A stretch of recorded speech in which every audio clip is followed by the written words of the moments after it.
আমার কৈলাসের আরো একটি নতুন ব্লগে তোমাদের সকলকে জানাই আরো একবার স্বাগত। আশা করি তোমরা সকলে খুব খুব ভালো আছো আর আমরাও ভালো আছি।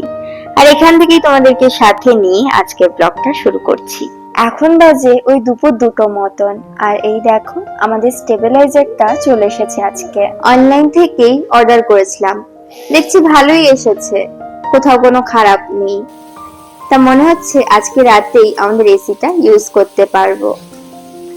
এদিকে এই যে রাতের রান্না করছি। হ্যাঁ, আজকে রাতে করব, ভাবছি একটু লুচি করব, লুচি খাবো। তা ওইদিকে তোমাদের দাদাভাই বলছে লুচি করতে হবে না। তো এই যে আলুর তরকারি বসিয়েছি। তা ভাবছি তাহলে কি করি, লুচি করবো না পরোটা করবো। তা চলো আগে দেখা যাক আগে কি করা যায়। তা তরকারিটা আগে হয়ে যাক, তারপর দেখছি ভাবনা চিন্তা করে। অ্যাকচুয়ালি কি জানো তো, তোমাদের দাদাভাই তেল খাওয়াটা পছন্দ করে না, যতটা পারে লুচিটাকে অ্যাভয়েড করার চেষ্টা করে। হালকা করে একটু পরোটা ভেজে দাও তাহলেই চলবে, কিন্তু আমি না আবার পরোটা খুব বেশি একটা পছন্দ করি না। ফুলকো ফুলকো লুচি হবে আর একটু হালকা আলুর তরকারি হবে, উফ, ডিনারটা একদম জমে যাবে। তা তৈরি করতে কিন্তু খুব বেশি একটা সময় লাগে না। একদিকে দেখো কতগুলো লেচি আমি বেলে রেখেছি, এক পাশে বেলছি, আরেক পাশে কিন্তু গরম গরম তেলে লেচিগুলো দিয়ে লুচি কয়টা ভেজে নিচ্ছি। আরেকদিকে তরকারিটা ধিমি আঁচে হচ্ছে। আর দেখো লুচিগুলো থেকে তেল ছাড়বে দেখে আমি পাত্রের মধ্যে কিন্তু একটা কাগজ দিয়ে রেখেছি। যেহেতু বাড়িতে টিস্যু পেপার নেই, খুব কম ব্যবহার হয়, তো তা সবসময় মাথায় থাকে না। তা সেজন্যই আজকে ওই খবরের কাগজ দিয়েই কাজ চালিয়ে নিচ্ছি।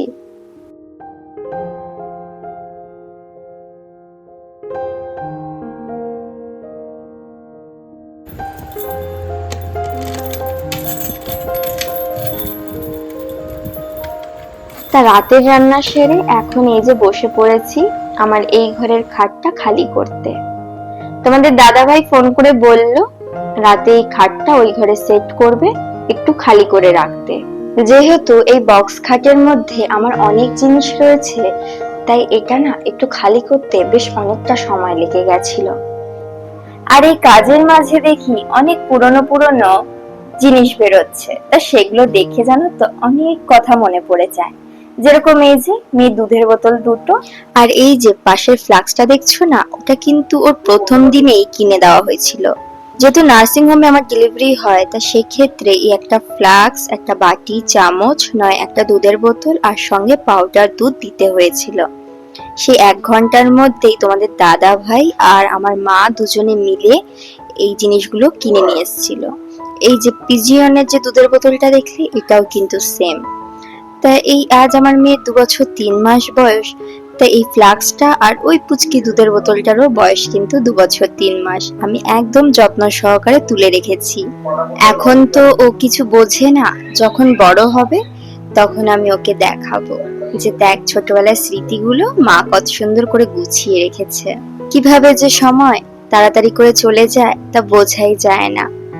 মনে হয় এই তো 2 দিন আগে আমার মেয়েটা হলো, কত ছোটই না ছিল, আর এখন দেখো কত বুঝতে শিখে গেছে।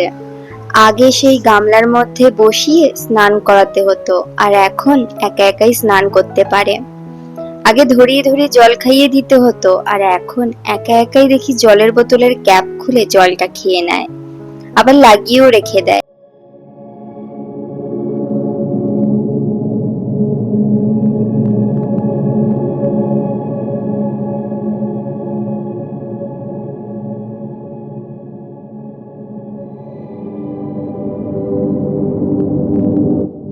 বক্সের এক পাশটা যতটা পেরেছি ফাঁকা করার চেষ্টা করেছি, এবার ফাঁকা করব এই পাশটা। তাই এখানে রয়েছে আমার সমস্ত কাচের জিনিসপত্র। কাচের এই ডিনার সেট বলো, বেশিরভাগগুলো ডিনার সেটই রয়েছে। কাচের বাটি, কাচের গ্লাস। আর আমার যেহেতু শোকেস নেই, তা সমস্ত কিছু নেই বক্স খাটের মধ্যে ভরে রাখতে হয়। আর জানো তো বন্ধুরা, এখানকার বেশিরভাগ জিনিস কিন্তু আমার বিয়েতে পাওয়া, খুব কম মাত্রায় এগুলো ব্যবহার করেছি, বেশিরভাগটা তুলেই রাখতে হয়। অনেক সময় ভাবি যে এই প্লেটগুলো আমি তুলে রেখে কি করব, এগুলো একটু ইউজ করি, কিন্তু আবার ভাবি ইউজ করতে গিয়ে যদি হাত ফসকে পড়ে যায় তখন আমার কাজটাই বেড়ে যাবে, থাকতে দরকার। ওর থেকে ভালো তোলাই থাক। আর বিয়েতে যে সমস্ত বাসন বাপের বাড়ি থেকে দিয়েছে সেগুলোই এখনো ব্যবহার করছি। আর যদি আমাদের ঘরে একটা শোকেস থাকতো তাহলে কিন্তু খুব সুন্দর করে গুছিয়ে রাখতাম।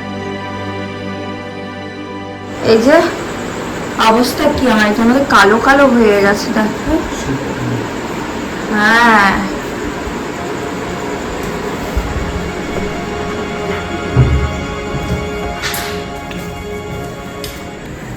সব এই যে জিনিসপত্র এই টেবিলটার নিচে রেখে দিয়েছি, আর এই পাশে প্লাইটা এই দিকটা রাখা রয়েছে। সরো দেখি পুকু।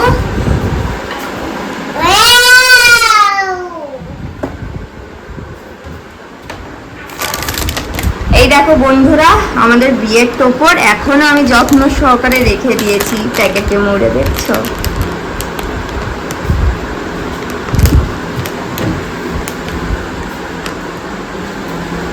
এই যে তোর মায়ের বিয়ের টোপর,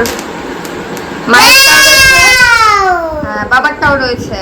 আর আজ জানো তো খাটটা সেট করতে করতে অনেকটাই রাত হয়ে গেছে, আর এই রাতে দেখো তোমাদের দাদা ভাই স্টেবিলাইজারটাও লাগিয়ে ফেলেছে। তো চলো আজকের ব্লগটা এখানেই শেষ করি। দেখছো যে 12টা 51 বাজে।